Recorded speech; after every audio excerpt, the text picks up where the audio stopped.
making $267 trading crude oil. What's going on, guys? Welcome on in for a recap. We've got an interesting trade here because it kind of didn't work, but it did. And, I'll explain what I mean by that in a second.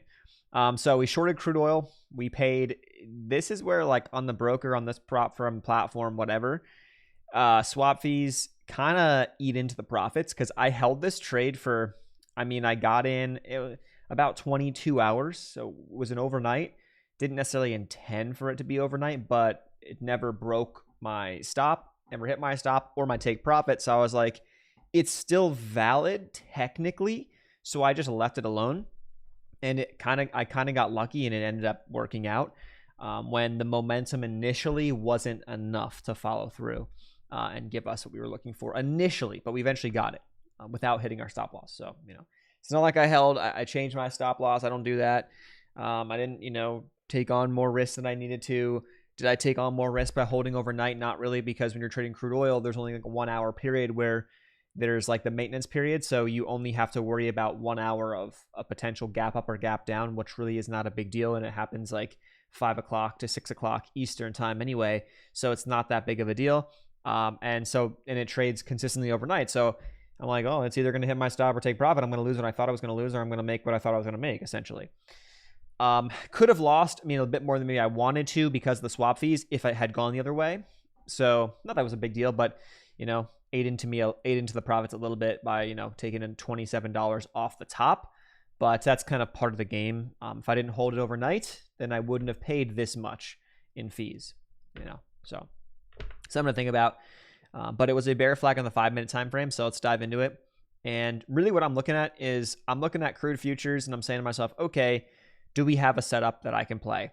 And what I saw yesterday was pretty good. It was a pretty much I don't want to say it was it was, they're not, every situation is not going to look the exact same, but here's an example of you had a bear flag, or a wedge of some sort.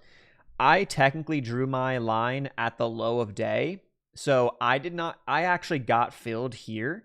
Believe it or not, I played low of day. So I filled myself on the break there, which ended up almost coming back to stop me out. But towards the top of the consolidation was where my stop loss was. So just over $76, and we came up to just shy of 76. So we got very close to stopping me out right here. Then it gave us a little bit of a push in our direction, and then it started to kind of trickle back the other way. So what I was looking for was not really anything insane, but I'll show you where I'll pull up the executions and you can see. So 76.26 per the chart that I'm going to pull up in a second, and then I got out at 76.52. So here's where I traded it. I traded it on here. It's going to look very similar. The prices are going to be a little bit different because I'm looking at a continuous light crude oil future contract versus the U.S. oil that I'm trading on the broker. It's essentially the same thing, just slightly different. Like that, we're off by like 50 cents. The prices are off by like 50 cents, but the rest of the rewards is going to be the same thing, just different prices. So when I get filled, so let's go back to that fill. We got filled at 76.26. So I'll enter the trade setup here. So right here, I get filled on the chart, and I was risking just north. I can probably find, it probably tells me where my stop loss was. I can probably go into that too. Let's see. Trade risk was $156. So my stop loss was $76.65. It's kind of cool that TradeZella does all that stuff. So I was pretty much right there, right about here. So see what I was saying, how it got very, very close to stopping me out. But if I extend this, you'll see that we eventually drilled through and hit the target. But you see how it kind of wasn't, it worked, but it kind of didn't. You know what I'm saying? So while technically speaking, the momentum that we had did give us a little bit of a push in our direction, it was not enough for me to move my stop loss to break even, but it was also not enough for me to say, oh, I'm getting out of this trade. And then I just left it alone, and it ended up kind of trickling up and then trickling back down overnight, trickling back up overnight early this morning, 4 a.m., then, coming back down, and then hammering down around 7 a.m., and then eventually drilling through and hitting our target. I don't know. Sometimes it's just how it goes. I don't like to think too much of it, to be honest with you, because here's kind of the part of the game that you got to think about. At least I think about. I can't control the market. No one can. All I do is I see a setup, like my setup, that I know, and I trade the setup. I set my stop. I set my take profit.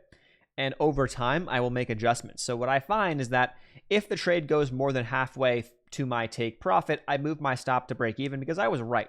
I got the momentum push, and now it becomes a game of will we get my target or not? And that's it. At least it's I lose nothing or I get my target. In this situation, it wasn't enough, and so I didn't need to move my stop loss to break even. I could have, I guess, you could have made the argument later on overnight. I was sleeping, or this morning. Yes, I could have. I just didn't. I was sleeping, and I don't know. Just either it hits the stop or hits the take profit. Sometimes that's just how it goes. But you use your setup to identify when you have better probabilities, and then I take my trade, and then I let the probabilities just over time play out. That's really all it is. Let it play out over time. I can't control it. It will do its thing over time. So that was the trade. Was it perfect? No, by any means. It was not perfect, but it worked. And that's part of trading. Sometimes you get lucky, sometimes you don't. But as long as you do the same thing consistently, you will hopefully have better probability of one over the other if you've tracked, journaled, and logged your stuff, and you know what you're looking for. So that's my TradeZella plug as usual, but it's again for good reason because it's extremely helpful for me. That's what I like to do. So far in the month, we got one more day. I do not know if I'm going to trade. Well, actually, technically, today, I'm making this recap on Tuesday morning before the open. So I don't know. We may have a trade on Tuesday. Additionally, we may have a trade on Wednesday. I don't know. But P&L, I don't think will move drastically off of where it is because Wednesday is FOMC day. So I just don't know if I'm going to get a setup prior to that. I doubt it. I'm not going to say nothing will be there, but I just be somewhat skeptical of that.